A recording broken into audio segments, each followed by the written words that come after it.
Bonsoir Bandego, bonsoir place aux amis. J'espère que bon, mon aille bien. Donc voilà, ça va manquer. Ouais, je crois que ça va aller là. Nangai tout sur la mouké, problème il y a. Insécurité où ils ont régné na Congo lelo, c'est grave, c'est grave, c'est grave, c'est grave. Donc na Congo lelo, mboke baby, mboke komi na insécurité et komi kobanga. Donc partagez vidéo bandeko, nous voulions parler un peu de l'insécurité aux ont régné na Congo. Ouais, bonsoir Rewankipa, bonsoir vraiment, bonsoir, on est ensemble. Naoze la bope sanga date. Naoze la bope sanga date. Comme ça que je me prépare déjà, je vais voir sur il y a combien de personnes, si on va trouver des gens là-bas. Vous avez bien bope sanga date. Il y a États-Unis, merci. Voilà. Donc, dans sur la mouquet, en quelques lignes, problème, il y a insécurité. Insécurité. Oui, je sais là, l'élo na Congo est comme inquiétant. J'ai eu vraiment beaucoup de témoignages là-dessus. Problème, il y a insécurité chez Makayabou, merci. Problème, il y a insécurité et commis. Je ne sais pas, mais c'est inquiétant, c'est inquiétant. J'ai un ami qui vient de Kinshasa et lui, il soutient quand même Félix, hein, il est avec Félix. Mais c'était pour la première fois, là, ce qui se passe dans le Congo, surtout dans Kin, moyen exact, donc insécurité, Zamakas. La bien boire, lui, insécurité. Donc, comme côté là-bas, tout, ti na balupango. Comme côté là, tu na lupango, bah, même qu'on escalader mire na bino, bah, côté, et surtout, les abattus, bah, ça na ba uniforme, bah, lati, ba uniforme, et bah, côté, bah, kangi, batu. Babotoli bino, soko meki, bakoyi même koboma bino. Insécurité na Kini, na Congo mobimba lelo, ekomi problème. Ekomi problème. Lelo maître Célestin Tunda Kasenda Autobimisa. Je crois 237 prisonniers à Misibango.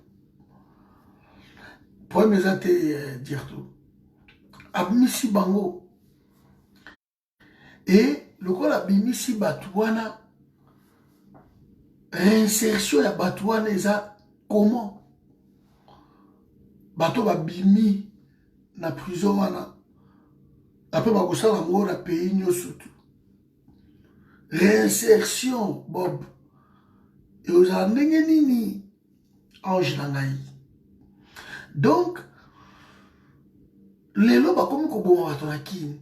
Bakoteli yo, bakangi yo, baboteli bino babiloko, bamisu balobi kutu, bazomemaka batu. Na bandako moko boye, eza kote ya ma campagne. De so bakangi bino, bamemi bino ma campagne. So bakangi bino, bamemi bino bakote wana. Badepouye bino nyoso tout.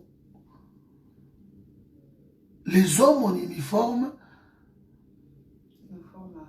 insécurité, ils ont régné na Congo, maman Lili Tounaranga. Est-ce que ce n'est pas les moyens? Parce qu'on a essayé un peu d'étudier la chose. Kabila est en train de créer l'insécurité na Congo. Insécurité zokota makasi. Aujourd'hui, na kutana kina bandeko na biso moko boye, papa Mikolo. Papa. Ce qui se passe en ce moment, ça dépasse. Papa Mikolo, il y a une soixantaine d'années, tout ça, ce qui se passe maintenant au Congo, ça dépasse, papa. Ce n'est pas normal. Mokawana, insécurité et l'équipe. On est comme Far West. Donc, autorité à l'État, ils attirent. Maintenant, on nous fait croire aux gens, on nous fait croire que non, allez, Bakeko inauguré l'hôtel aucune propre, c'est bien beau de faire tout ça. Mais on peut manger, question, il y a sécurité, il y a bateau. Bon, il y a bateau, ça en danger. On tue aujourd'hui na Congo di mbokeza na éviter mais biso ba misusu to bandaka na ko longwa lemba bona ke timbandal na ba tinel biso no tinel tina komi na place ta komi esili na balu ki pam na okatsa ngiringi okatiti obimi kimbangu mombele yolono mombele okoti okozonga alemba. Donc même si vous otambola na 2 heures 3 heures du matin okoki kosinquiéter parce que okokoma na yo bandi mo akoki kobimela yo rien donc okende peut-être okoma na ndako na binoko mais lelo ekomi problème bato kutu oyo bazouta awa oyo baza kokende kisasa bango kutu baza encore na insécurité ya kosakana te. On commence maintenant à identifier, à voir qui est là, qui il vient d'où, qu'est-ce qu'il fait. Ça devient inquiétant. Ça devient inquiétant de Konangai. Donc, tant que Kabila kozala mboka wana, Congo kozala na kimia te. Félix a koki kokanga Kabila te na Congo. Il ne peut pas lui offrir ce qui retraite dorée. Na Congo, il y a 600 et quelques $1000 et koki kosala mate bade Konangai. Et kosala mate. Alors qu'offrir rien à monter. Parce que Kabila vit dans le luxe. Et Kabila surtout luxe. Et peuple vit dans la misère. Et ensuite, au baki, ça le sous insécurité dans mon kawala. Oui, terreur et continue. Maintenant, il y a toucher ma mental, il y a battu. Batou suko mental na bango vraiment donc au zénith quoi. Les gens se posent des questions. Qui va mourir demain? Est-ce que c'est Kezando la Rozonga? Est-ce que c'est Kebo la Rozonga? Les gens se posent des questions. Et tout ça, Kabila avait instauré ça comme ça, et quand un esprit, oh ok, bah tu vas comment regretter na landi, bah j'ai la matete, bah côté na tout, on commence à regretter Kabila, et Kabila est en train de jouer à ce petit jeu-là. Et c'est un danger pour la République. Ce qui pays n'a bu ce comité à niveau ya ko regretter Kabila. Alors là, quand on attend les vidéos, j'ai des larmes aux yeux. Balobi to préféré coup tout temps au Raïs Azagi Awa. Pour na Félix Moïté. Mais comme pas la biso, Moutou oya bomi bino autant d'années. Et vous préférez même que Moutou wana kuto aya na ye. Moutou wana kuto tango na ye to zaye kuto bien. Mais tant que Félix Moïté, l'insécurité, on est en train de tuer au Congo plus qu'avant. Les gens sont en train de cambrioler le groupe. Dans mon avis, il y a un phénomène au Cameroun. Ce qui est dans la banque, c'était à cause d'un phénomène. Ils sont côté dans l'hôtel. Ils ont même des armes, des côtés, des bongo, des hôtels, des gérants, des kanga.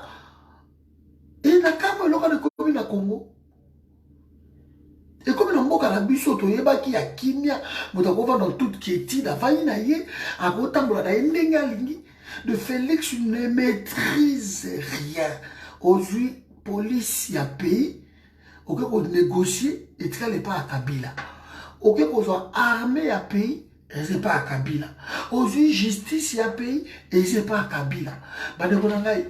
Comment Batouana va créer insécurité, va créer désordre dans le Congo lilo? Comment pouvez-vous me dire que Batouana ne Bazawana Bango Bakobongisa Congo lobi? Quand tu parles dans les chaînes étrangères qui n'ont Ngaina Kabila to Yokani Pona Totonga Congo to Bongisa Congo. C'est Félix à se comprendre.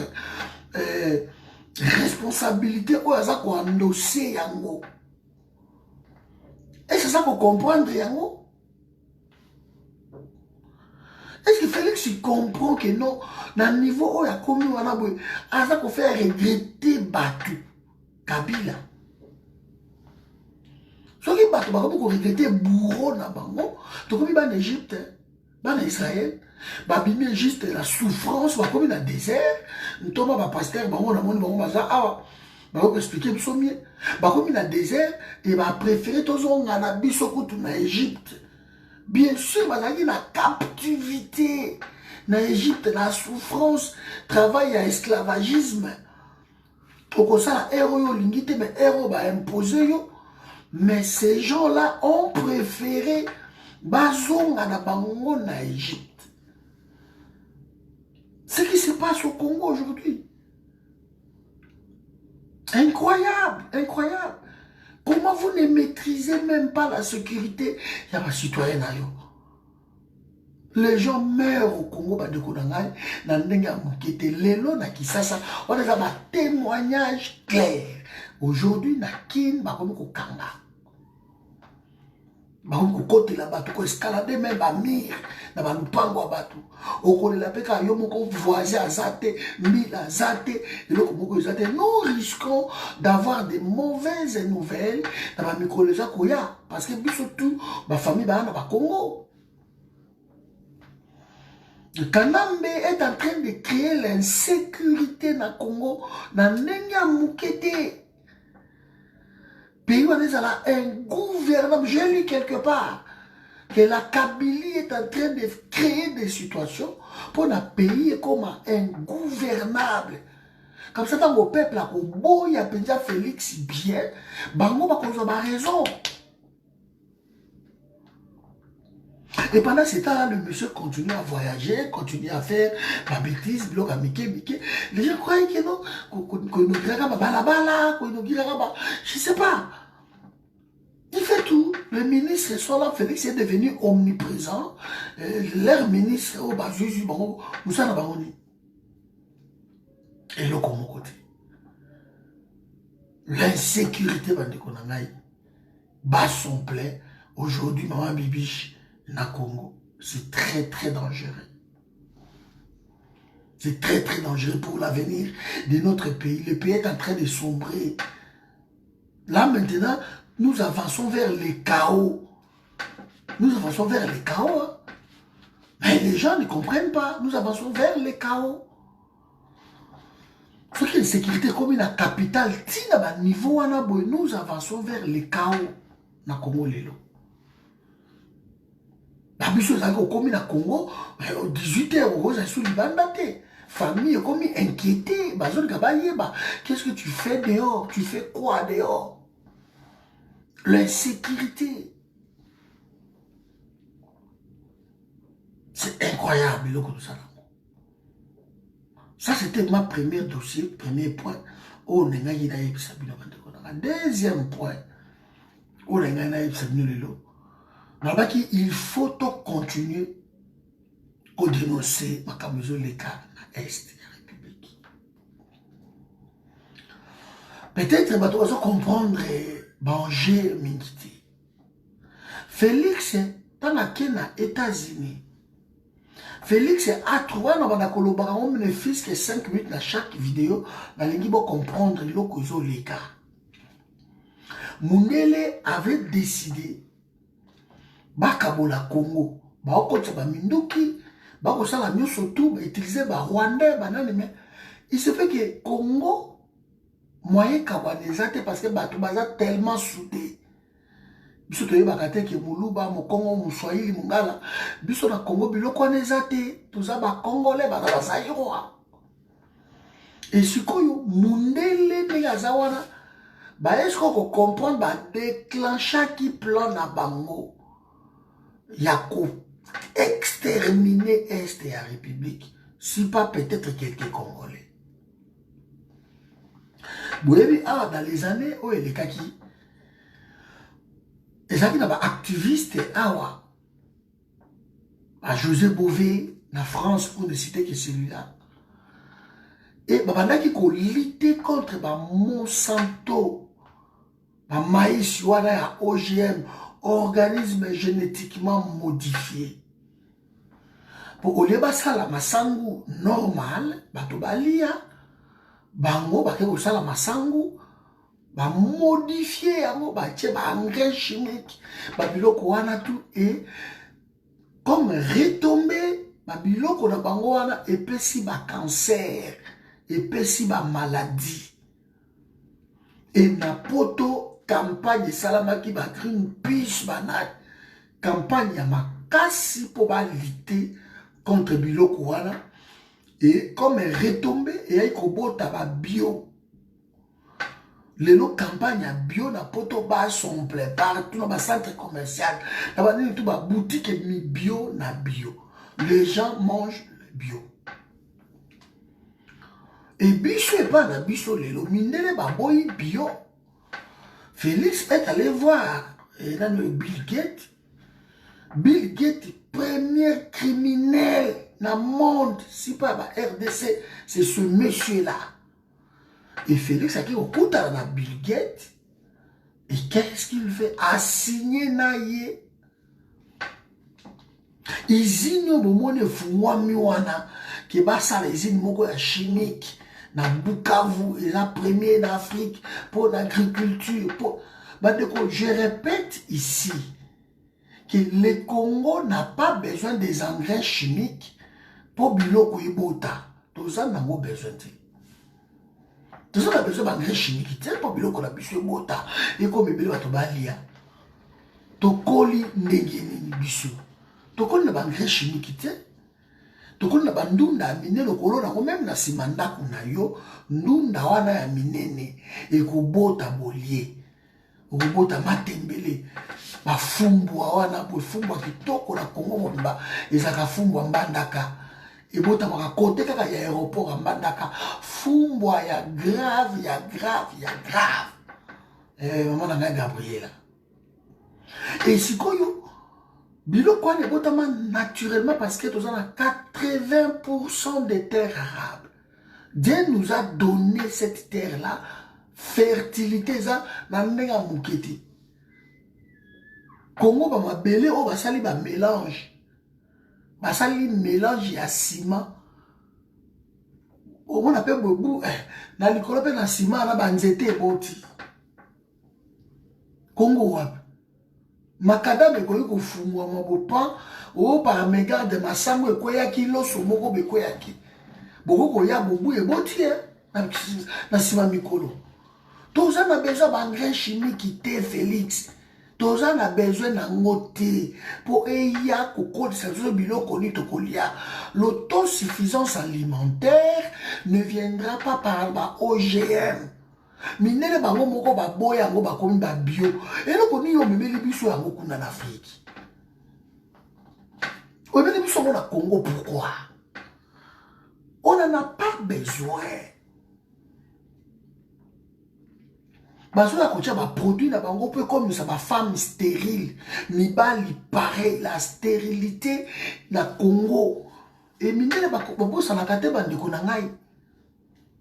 Sarkozy tanga uti ko ya o mwa tourner na saki Afrique awa na ba kabore nde ba bebana ki wana mais Sarkozy a dit avec ba Africain faut botika ko bota bo stopper na ko bota bokomi et belé trop. Il a dit ça comme ça clair. Et va répondre na ba Alpha Blondy ba lobi yo Sarkozy et pardon Emmanuel Macron. Va répondre Emmanuel Macron. Emmanuel Macron. Au ça la choix ce n'est pas les Africains, ce n'est pas à venir nous donner des leçons selon Bichot Kovanda. Alors, guerre, ils ont compte à sucre, ils ont guerre bactériologique, ils ont une guerre, ils sont soutés, il y a ba minduki, ba beta, ba bombe, ba nilité, guerre contre il y a ba bactéries. Bazo ko polluer sol na biso, bazo ko polluer bino. Bokolia masangu bo ba cancer et ko bota. Tout ça là ba étude te ba laboratoire scientifique te na Congo, tout ça na ngote. Vous avez ma contre-étude, on n'en a pas de contre-études des athées. La contre-étude des athées. Donc tout sera oui et amen. Comme complexe na mundele zana na mitu na biso, mentalement nous sommes aliénés na mindele. Tout ça va complexe on a Patrick. On a Chantal, on a Charlotte, on a je ne sais pas moi, Gilbert. On va combo ana tout. Aliénation ya moana. De ce il faut que c'est comme Jean Bosco, Jean René, Babilo Kouana. Tout ça tellement d'esprit wana na mitu na biso. Yango Mobutu azali ka visionnaire abi tozonga en authenticité. Attends moi na mon côté à Mobutu azali na kombo oh Jean-Patrick oh non jamais. Jamais. De cette aliénation wana ba classe tozotanga, ba classe tout eza occidentalisé. Ma presse, nous ont bourré déjà. Donc tout ce que nous pouvons faire maintenant, c'est d'étudier l'Occident, dans l'histoire, dans la géographie, tout. L'Occident est ancré tellement que tout besoin on les a bien. Tout besoin on les a bien. On va filmer ah ok dans mon Afrique bah vient de filmer et on compte dans mon centre on contrôler en côté et où tu poto mais voilà quand pio dizombi sinabiso kuna on zombo balino ya nango et comme ya ko batama et au kota wapi parce que so zombo ba ko tumbango les insalibles. Donc ils nous ont imposé ce genre de choses. Maintenant nous on accepte tout. Biso to calling ndengeni babiso. Toko lindegeni ndunda simanda kwa pondu simanda mais moi pondu mo pas babuka babuki pam o biso o metofe babuki pam donc pondu ya caoutchouc baye ba metofe wana pondu ya caoutchouc babuki grand frère nga kutu yo beau frère ngai maze ba sele yo zoka ba metofe la babuki yango papa baye ba tout allez. Na quelques minutes, pondu ezobima na sukali ya pondu ozo santé de bio naturel. Bio naturel.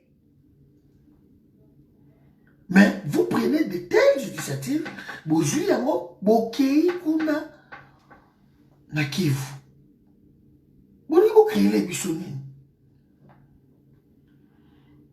Tango bino bokobota lisusu te et que bana na bino mibali na bino banani tout bazo kufa na ba cancer na ba maladie na ba biloko wana surtout pour ba ko accélérer yango évolution eza tellement na rapidité vitesse mo zo sa na technologie qui biso tam surtout en retard ba ko ba ko ba G5 qui bibi déjà les okende Samsung est comme ça qui déjà est combien donc bango ba na course wana ya technologie et va trouver la bango ba cobaye qui côté wana balobi ba na choité na Congo on est en train toujours de découvrir ba richesse c'est incroyable dans l'année qu'on a tiré nos vidéos moi Albert Yuma azo décrit quelques nini o ba découvrir ba minerai o ba découvrir et ça ba minerai c'était quand même 3 fois plus cher que cobalt et ça na Congo 3 fois plus cher que cuivre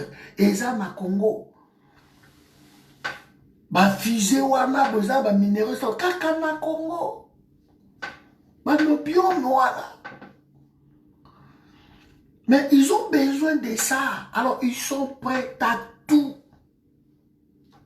Ils sont prêts à tout pour nous tuer avec l'engrais chimique de Bango. Félix il n'a pas à nous amener les OGM. Organisme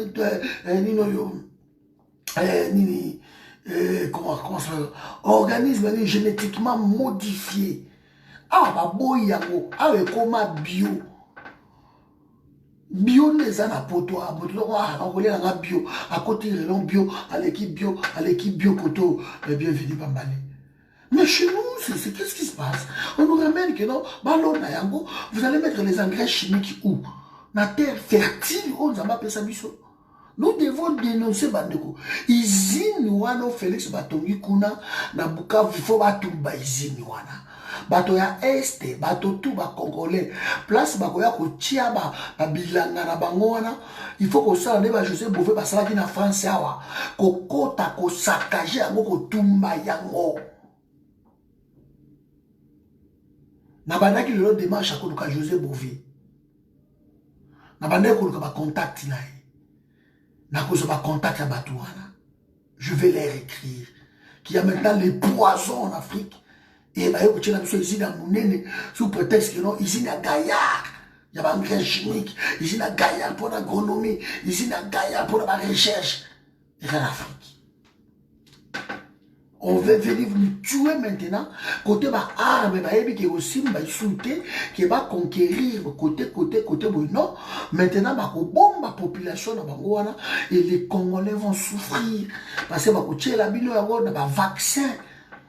Tango oyo médecin oyo nani oyo Kabange Numbi azolo bango clair que non bah vaccin. Il fait ça là obligatoire dans l'hôpital à éviter. À éviter ma vaccin obligatoire. Quand on prendra des vaccins, c'est pour arrêter ma croissance yabana. Beaucoup de gens ont une mortalité. Comme on a dit en Afrique, ils ont une mortalité.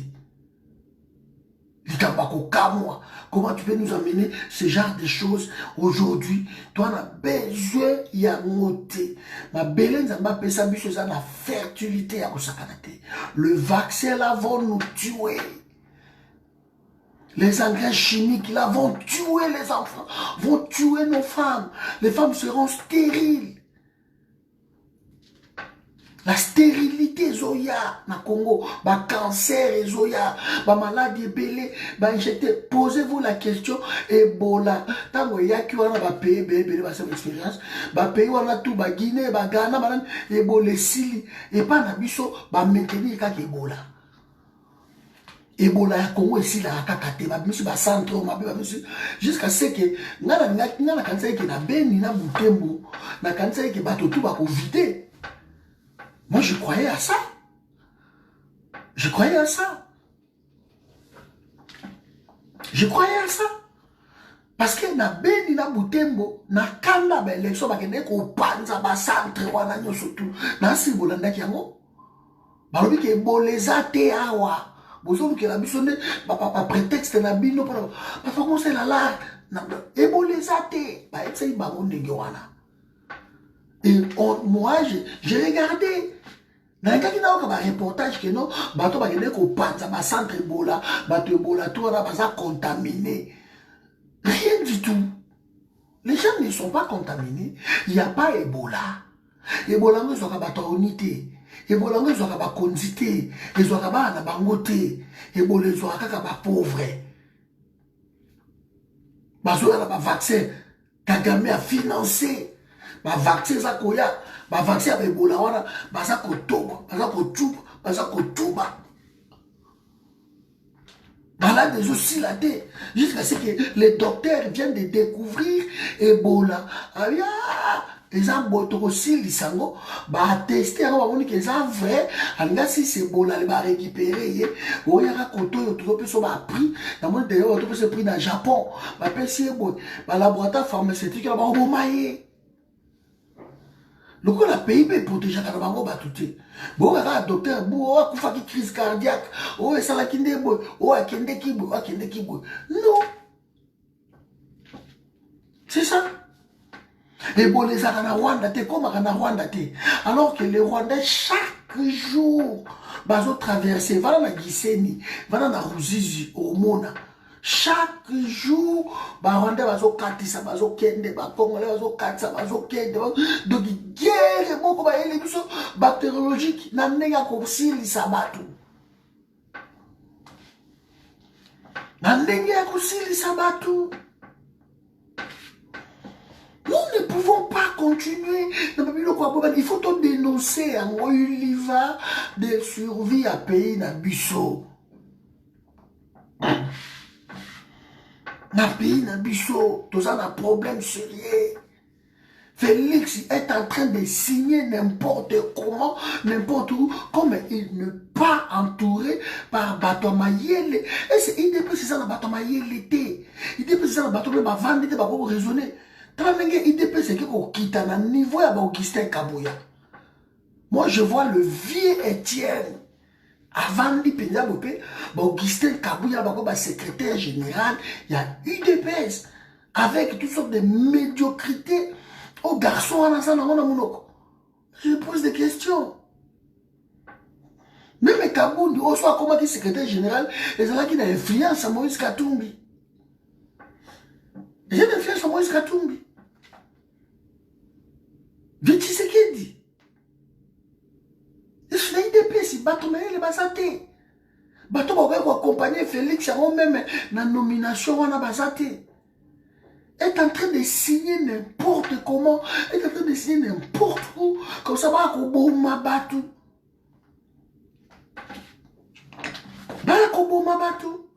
L'Afrique, tout ça, on a besoin d'assistance.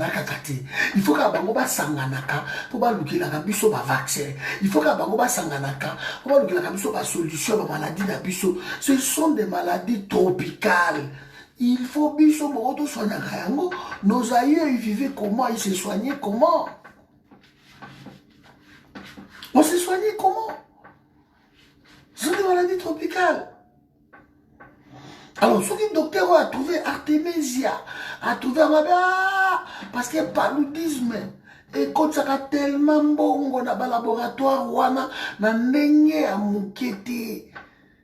Et un docteur congolais a découvert qui suis wana. Il fallait que ça la même J, quand on a salé on dit J, ma plus si bat. Et le docteur wana va bomber, va assassiner quoi. Parce qu'on découvrir un côté, tant qu'on a assassiné les Macron réunis, hommes d'affaires, quand on soit bailleur de fonds, qui ont tous un bongo, il faut tous un bongo pour qu'il y ait en Afrique. Pour lutter contre la rougeole, la malaria, lutter contre le virus Afrique, mais tout le monde peut ça, sida, tout. Donc, ils font tout. Ils font tout. Ils ont façonné des virus. Ils ont créé dans le laboratoire dans Bango. Et maintenant, pour importer comme un problème, on va le faire directement dans RDC. Pays n'a vu ce qu'on compte dans l'histoire, il y a Mabé. Pays n'a vu ce qu'on compte dans l'histoire, Mabé, ils ont collaboré là-bas, occupant. Pays n'a plus ce qu'on compte dans l'histoire de l'Afrique. Nous devons lutter contre Babylon Kouana. Ce qui Batobaï sera Félix, il faut boyer Bissaye. Bilo la Félix. Au lieu de passer votre temps à nous insulter, qu'on dirait qu'il a mis pour la contredire, qu'on va n'importe quoi. Alors, au fond de vous, vous voyez que tout le monde est vrai. Mais qui fanatisme est tellement latibino, et nous sommes en train de vivre le chaos dans notre pays. Le chaos dans notre pays. On n'en a pas besoin de bio. Baston quoi est tombé dans la poto awa. Bazon comme moyen de avoir diversion en Afrique. Bate kayango. Parce que tant basala qui a ça a coûté de l'argent. Mundele y a rien pour rien. Kabila a une expérience yango. Bangomba liboso basoki ba vaccin ba roboma batu. Bangomba bone ba ki kutite. Bangomba bayati ba masimanimba, bayati ba kufa bangomoko. Bangomba bakufa bo vreka bangomba ko kufa. Bangomba ka ngomba kondi ye moko bobu akwe akufi. Ngomba ko ba pese bango ba dose moko e ba eba ikena ba congolais nzala ba kokata bangombe wana bakolia yango. Bakolia yango. Et tant que bakolia yango, heureusement, biso to rapport to pète alerte. Je félicite tout le monde qui a alerté au Congo que personne ali ngombe wana. Et ba congolais ba boya kolia ba ngombe wana. Si ba ngombe ba kufi bazo pola bo. Mais imaginez que bato bali ba ngombe bazo kufa ba bango moko boy na ba excès ba dose bani. Imaginons. Parce que ces gens-là sont capables de faire la viande, la classe, la cantine, la koufi. Et beaucoup de malades, goitre, malades, cancer, cancer, malformation, bouger même la partie et fœtus oh moi la malformation des gens moi bimezate parce que bon ma fœtus et donc ça malamu te ba de konangai na Congo tout ça là ba fruits ya minene banana ba tomate ba nini ba pombo rouge ba setel ba momboya ba fruits les na ba diversité na Congo que tous a besoin ya ba produits chimiques té. Tout ça a besoin de laboratoire wana te na Congo. Biso vivre na bio ya kusakana te. Tout ça a besoin bio na biso. Donc il faut pêcher bambisi, bambisi ko ya ba ko tiela bino ngo na ba chambre froide na bangale, ba pomper ngo, ba pomper. On ba tia ngo so pour la conservation, ba ko saka ndenge wana. Le pays est en train de sombrer. Le pays là est en train de sombrer au vu et au-dessus de tout le monde. On a pris le rôle de dénoncer seulement. Mais il faut agir. Comment le pays est en train de sombrer. C'est pitié. C'est triste. On ne veut pas agir au pays. On ne veut pas faire quoi que ce soit. Mais tout le monde est en train de voir comment le pays est en train de sombrer. C'est triste. C'est triste. Bato ba koti na ba compte en banque ya ba boy ba mbongo ba millions ba nani boy ba zozo ba viole lo jet ils ont même les moyens ya ko boma même ba bemba wana ko boma ba katumbi ko boma ba to ba Félix ba Kabila ils ont le moyen mais ils ne veulent pas le faire. Ils ne veulent pas. Alors ils viennent ici, la poto, aux réunions, aux conférences de presse,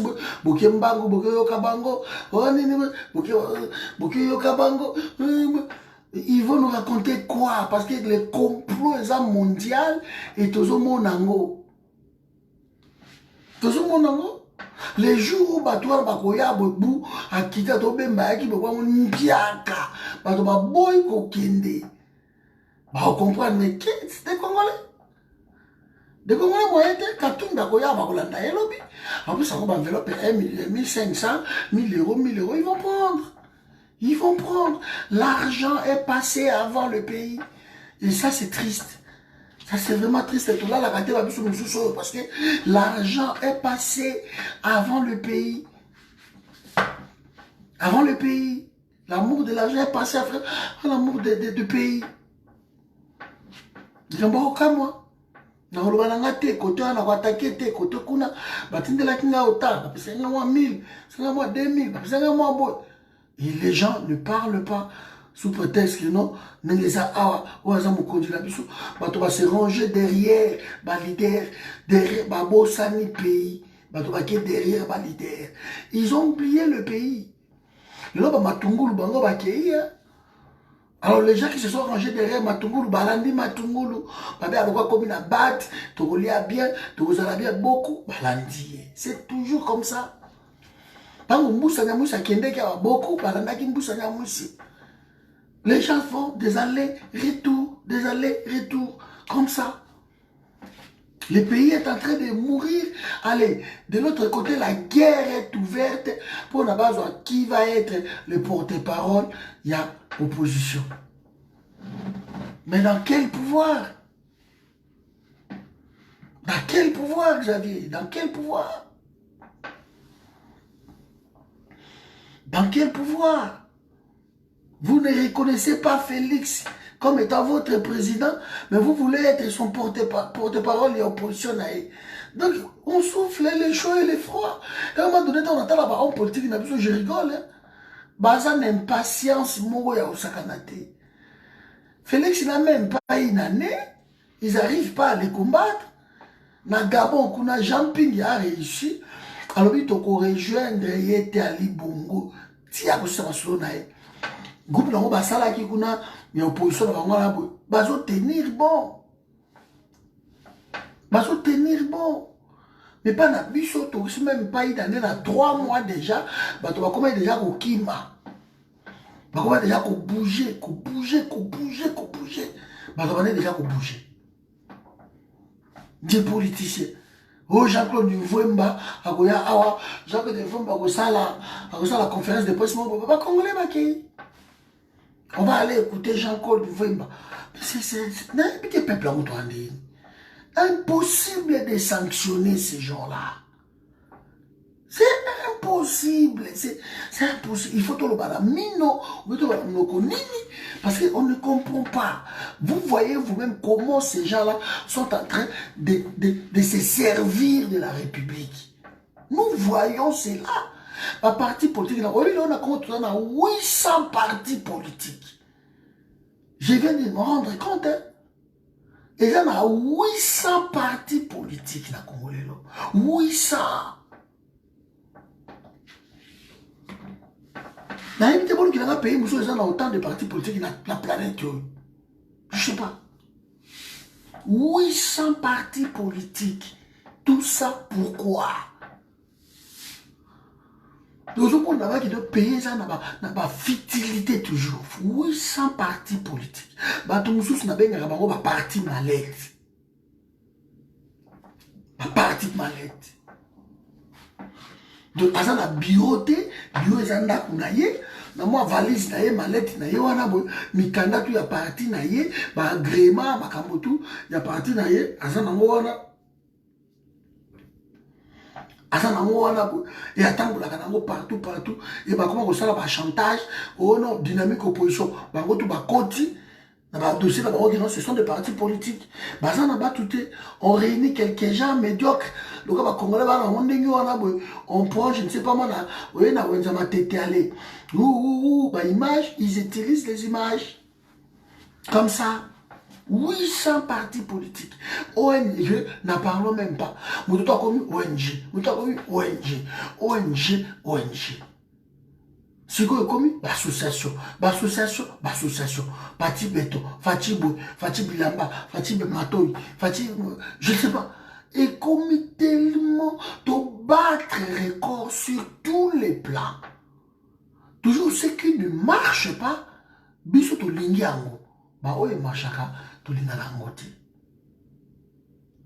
Il faut structurer les combats. Peut-être qu'on peut s'orientation, monsieur. C'est pas normal. Nous devons structurer les combats. Peut-être qu'on peut s'orientation, monsieur. C'est pas normal. Madame Bouzolik. On ne peut pas être derrière des gens qui ont échoué pendant 60 ans. Les gens où leurs pères ont échoué pendant 60 ans. Vous êtes toujours derrière ces gens-là. Quand est-ce que vous allez prendre le relève? Quand est-ce que vous allez prendre le relève? On est devenu des politiciens en herbe. Nous ne pouvons pas mettre, maman, comme l'absolu, toujours penser en pratique. Parce que nous sommes derrière ces gens-là. Quand est-ce que nous allons nous prendre en charge? Quand est-ce que nous allons délivrer ce pays-là? Oh, le bango basali, essayez au salangote. Les gens ont marché dans l'échec. Ils ont été plusieurs fois ministres. Ils ont été. Olivier Kamita, toi, ils ont crié le loco fin à Faou, le gauche droite, comme la bêtise Kotoy. Mais Olivier Kamita, tu l'as été plusieurs fois ministre. Président de l'Assemblée, quel est son bilan? Quel est son bilan? Sinon, quand ils arrivent là, c'est pour s'enrichir. Mais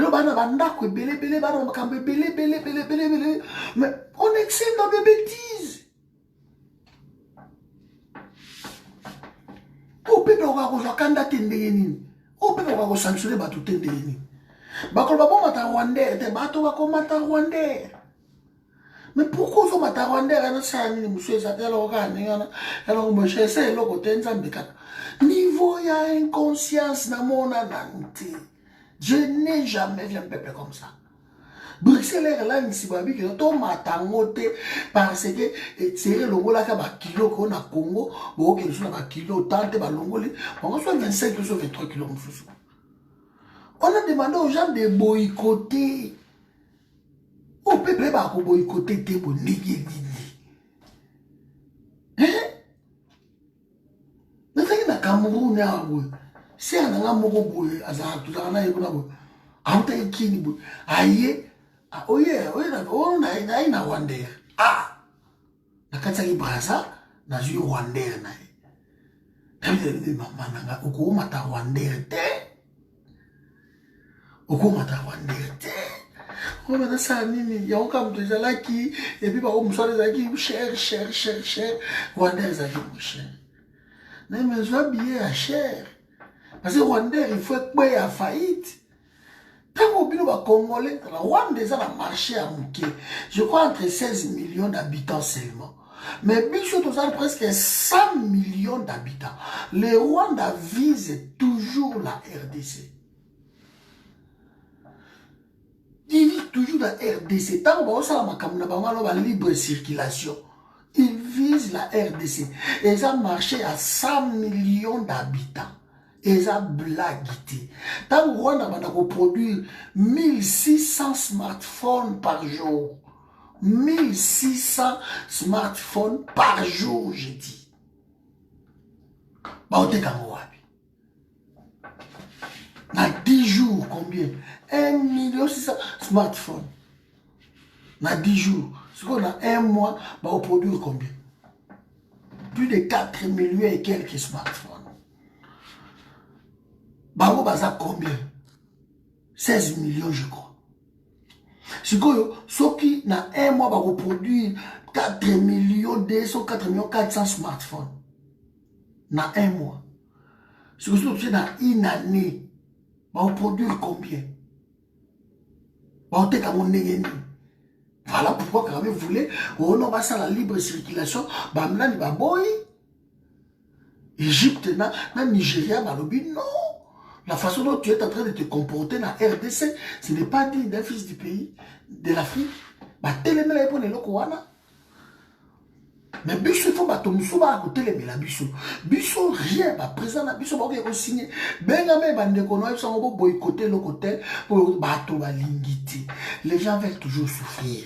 On dirait souffrance na comment et comment on a normal, banaliser la souffrance, la mort est devenue normale au Congo, les gens meurent et pleurent ici, et juste en face là, il y a la fête, il y a le bar, il y a gauche et droite.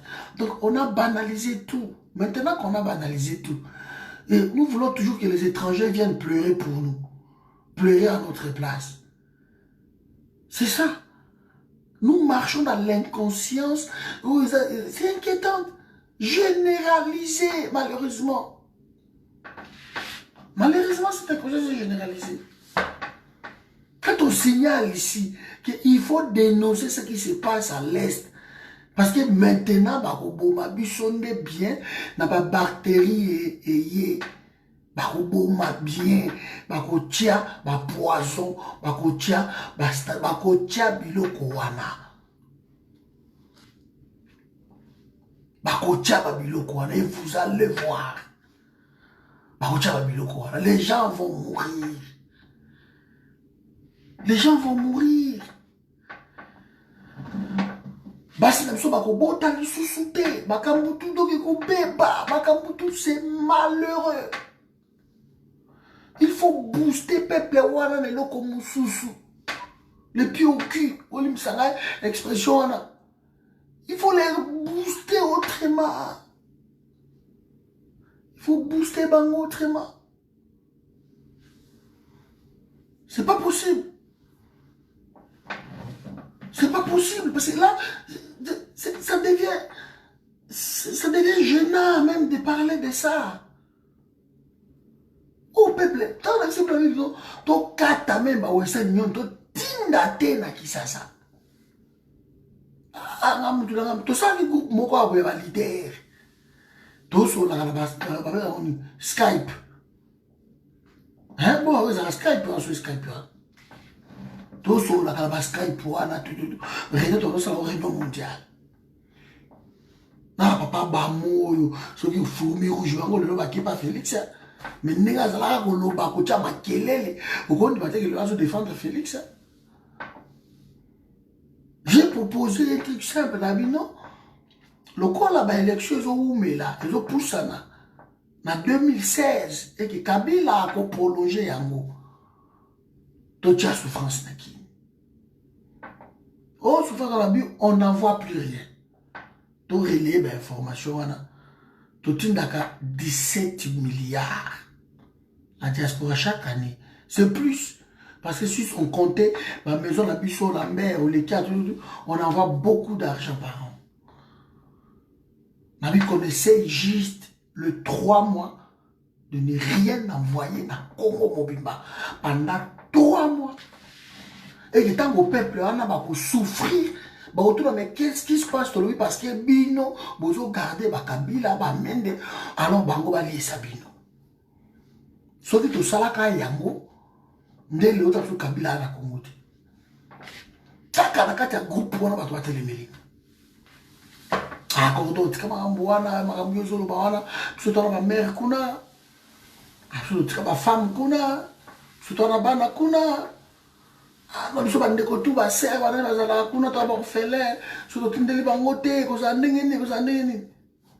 mais c'était juste des mesures simples, mais très efficaces. Parce que l'hôpital, biso, colis, biso, maladie, biso, classe, biso, transport, biso, moi, de l'eau, biso, les cabos, biso. Si le peuple a payé, Aboujakana, il y a un bango bakelo ko betela mende maboko ki muta maboko kabila ko le kabo chine arabe OK donc la bino bolingi batu wana kaka OK bolingi Félix bolingi ko maté pour réagir pour la Félix OK première réalité 3 mois on n'a voir rien mutu beta kangi beta motemo kangi motema bon mon bino moko na makambe changer pour biso tout ça censé te influencer pays wana. On ne le fait pas pourquoi. On ne le fait pas pourquoi. Mon thème est tellement yamawa. Mais nous quand c'est peut-être que biso on connaît tout ça boy. Tu continues que tu n'as mbongo. Miko surtout. Tu regardes. Les blancs sont en train de tout verrouiller. Ils sont en train de tout verrouiller partout, ils vont verrouiller. Ils vont verrouiller. Et bientôt, on a un salaire, il y a bango moko awa. Et vous avez l'écolo, il y a bien tout immigré, ou vous avez une nationalité ou pas. Donc, et au quitte. Et au quitte. Bocha on va. Si vous avez un hôpital, tout futaka, un mutuel, un biloko surtout, tout ça, la facture rebellée à Kofuta, mandaku, assurance, tout école yabana, bato bana bana basi bakoli, bozo mona nde boye. Parce que bana on va basket kaka Jordan, RG, ceux qui disent ngwana, moko monsieur pima ceux qui Chine, ceux qui mutu boka Chine, ceux qui pompu, ceux qui je sais pas, moko pima boye, moko minda boye. Alors, bako ba lingi ngo 200 €, voilà pas. Ba biloko wana. Téléphone, moi je vais iPhone, ceux qui 8, ceux qui n'y en a. 8, ceux qui plus, ceux qui n'y en a. Il y a tout dans le 800 €. Waouh! Yo, le son de 800 €. Hein? Oh, mais c'est juste un téléphone. 800 €.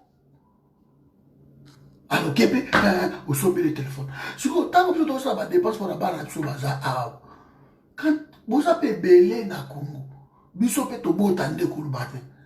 Si vous avez de la nane, moi na noko azali, moi tata moi si azali, moi na onclerette, tantlerette, moi na soki ya onka bonga musine, bango tout bazala bako taila kaba bio ya kenda mikili, yende yeyo.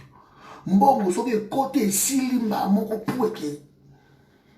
Au comment on a les 5 te, au comment on a les 10 te, et qui alors quand tu découvres, c'est que tu fais de tels sacrifices. Des années, et si la kate, elle la toujours. On va mettre l'eau pour la rubrique. On va mettre l'eau pour la rubrique. Que là, on va l'auto pour maïbo, on va l'auto kosebo, on va l'auto salebo, on va l'auto kendebo, toute la famille. Ça ne va pas continuer comme ça. Ça ne va pas continuer comme ça. Alors, trouvons un mécanisme. Peuple wana akoyoka.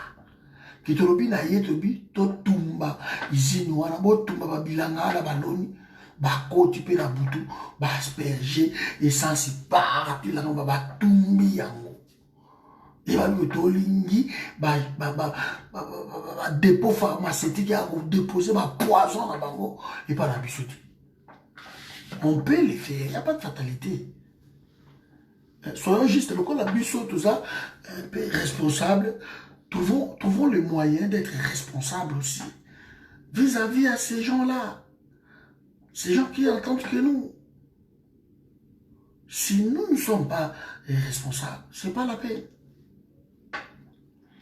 Ce n'est pas la peine. Trouvons les moyens. Batouana, tous à la responsable. Trouvons les moyens. C'est tellement simple, c'est tellement simple. On ne peut pas continuer comme ça. Donc les choses doivent changer. Voilà, on a très fatigué les lots. Mais il fallait la sur la bino babiloko.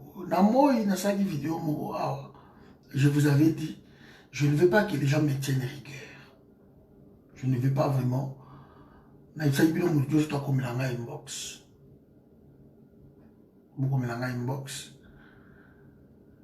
Et aux amis, semaine prochaine, on procède à ça. Beaucoup de inbox. Et vous allez bien. Donc vraiment, il gêne mon tout parce que nga moko gêné ngati.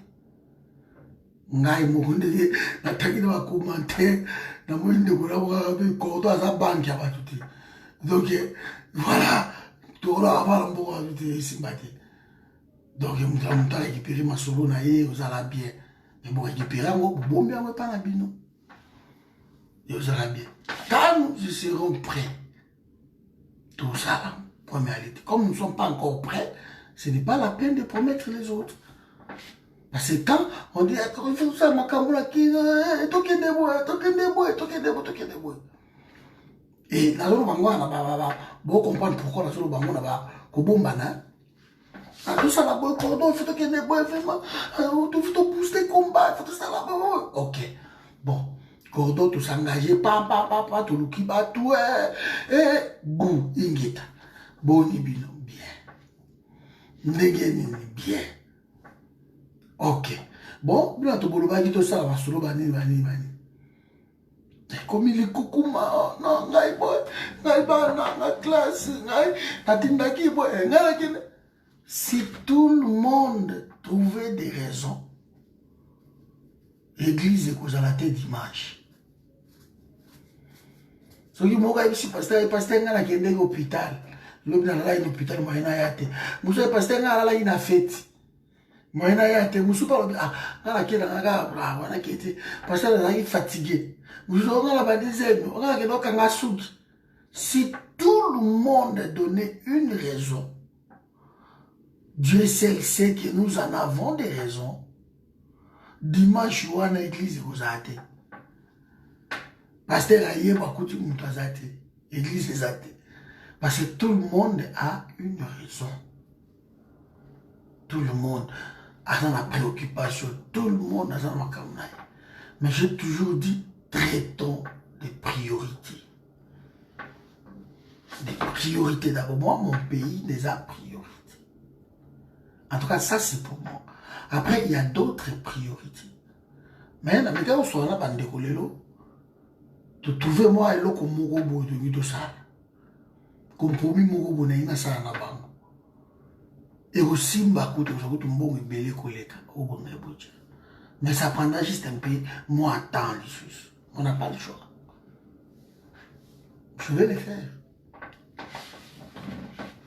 faire. Donc, les lots ou lobby, je vais envoyer quelque chose, pas un déco.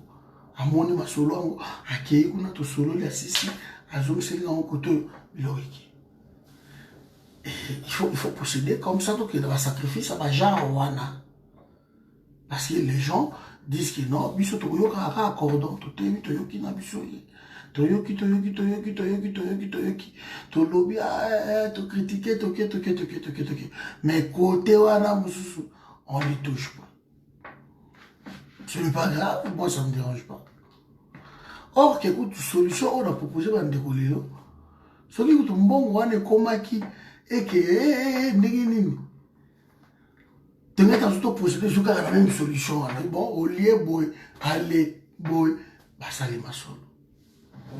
Mais, moi je ne vous tiens pas rigueur dans ça. Je sais que donner c'est inné. Hein. Moi je ne vous tiens pas rigueur dans ça. Je n'aimerais pas non plus qu'on me tienne rigueur. Mais la crédibilité, ça ne s'achète pas. Dans la rigueur, écoutez, voilà, dans les blagues, écoutez ça. Ça ne s'achète pas. Je ne veux pas que moi, 1 euro, moi, je ne veux même pas en entendre parler. Je ne veux pas.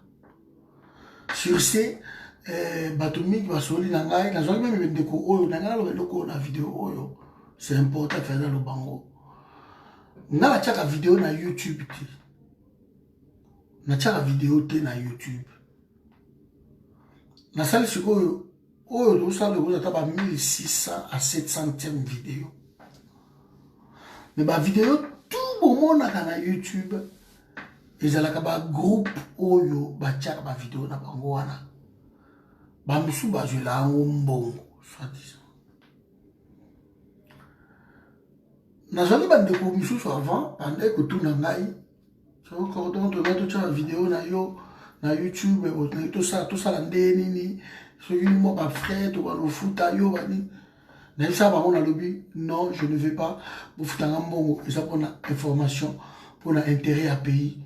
Botia ba vidéo wana na YouTube ofele bozwa ngo botia ngo ofele.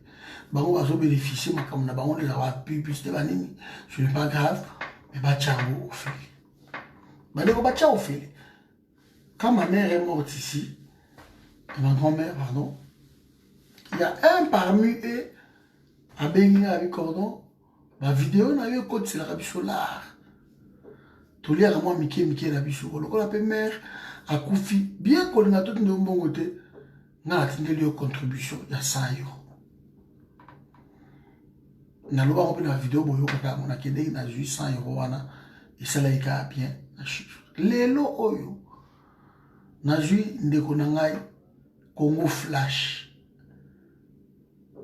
Denzel Congo Flash abengi ngai et dérangé parce que na forum ils en a mutu moko parmi bande ko forum ba komelié que yo zo ba vidéo accordo za ko chango na YouTube sans autorisation. Alors, moi, je ne sais pas qui lui a écrit comme ça. Ndende kwa benga kinga lelo. Amnanga bi cordon na la forum. Donc ma vidéo na zo na tchaka metala ba de kwa forum ba ko komela ngai. Yo lobini. Et c'est ma frère qui fout des alliés non. Continuez. Il y a une vidéo sans ma frère de Denzel. Sans les frères, sans quoi que ce soit. Continuez la vidéo pour l'information à pays. Mais je me dis pourquoi beaucoup me lier. Ce n'est pas bon. Parce que ma vidéo, vidéo dans les réseaux sociaux. Donc, il faut aussi l'air. Alors, il faut risquer que vous signaler na YouTube que non, à ce qu'il va direct qu'il y a tout, ma vidéo ça va la monter. Et ça va la monter, tout le monde est dans le monde de liberté.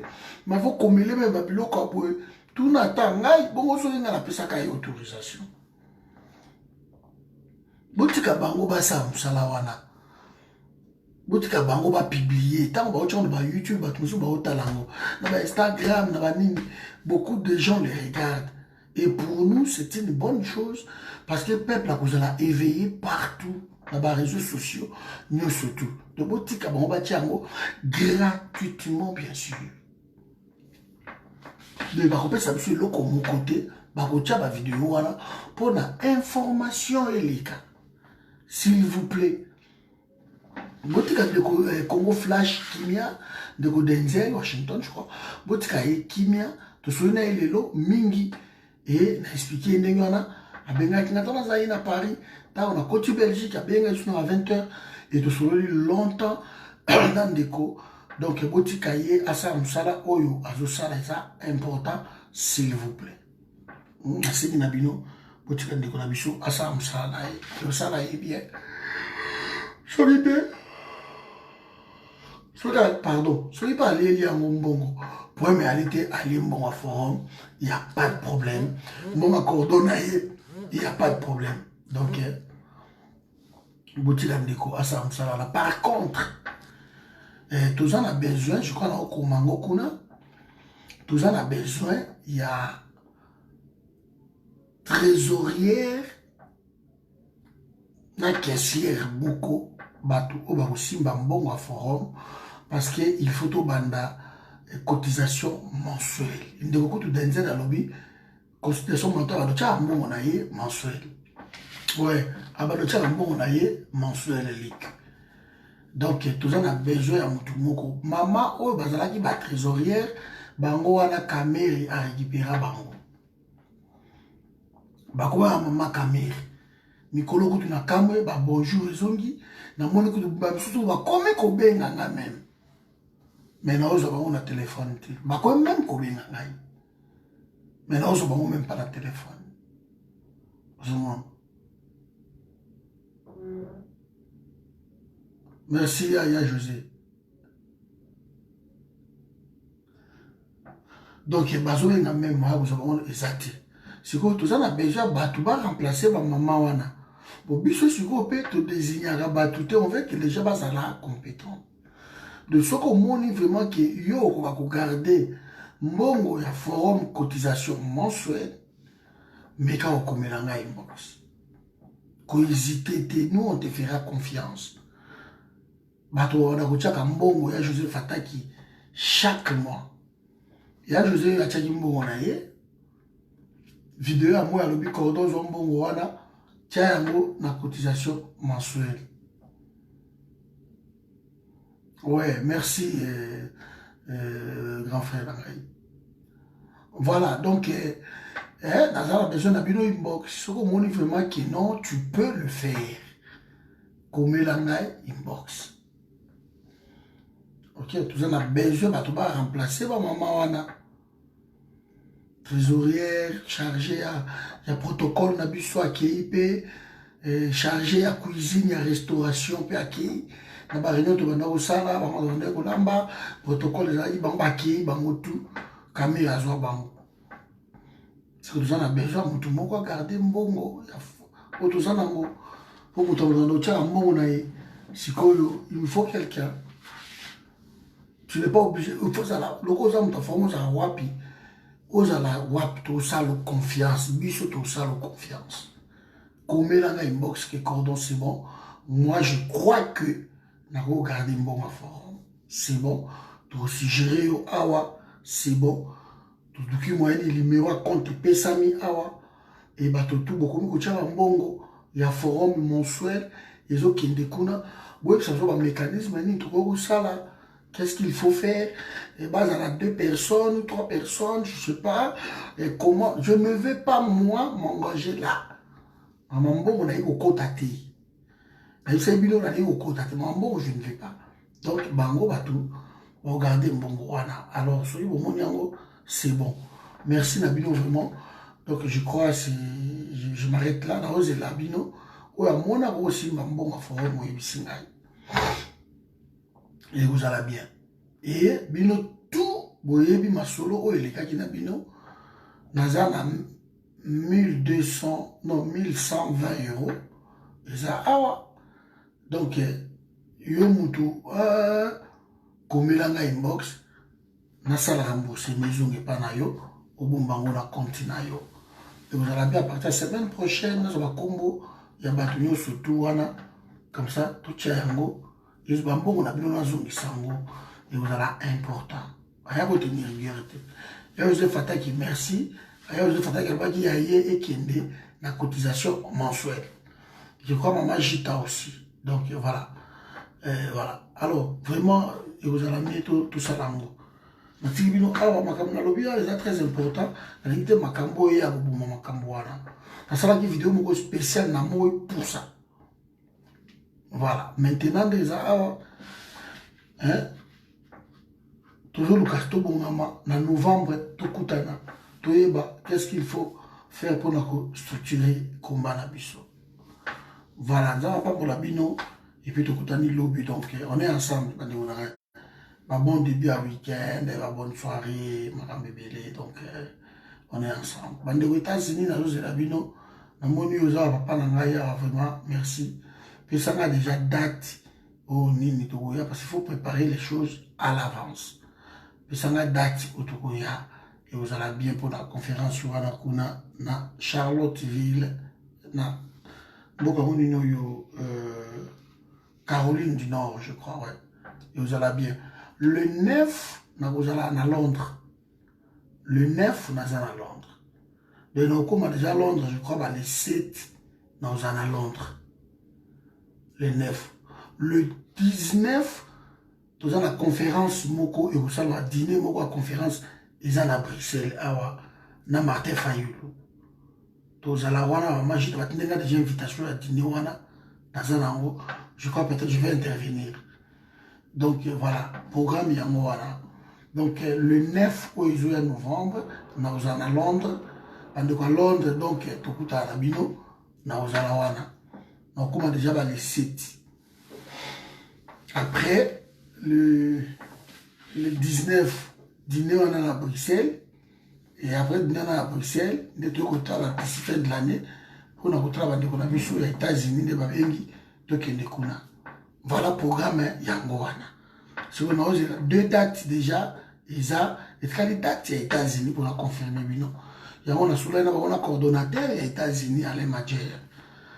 Bazali déjà de quoi awa donc bakutani basola qui déjà bayeba mama kati baza kuna na États-Unis to yeba donc mama bibishi bango baza na États-Unis donc to yeba Bob Bata boza kuna na États-Unis to yeba hein to bongisa ngo bien comme ça na ya kuna ezala ingeta na tibino bobila na monio vraiment bobile ki na ngai ingeta jansi ingeta voilà Juju ça konkana na ngai na tigina monio ingeta donc bienvenue TK tout le monde tête de cœur ta moni bino en tout cas bonne soirée et puis tout le lobby ciao.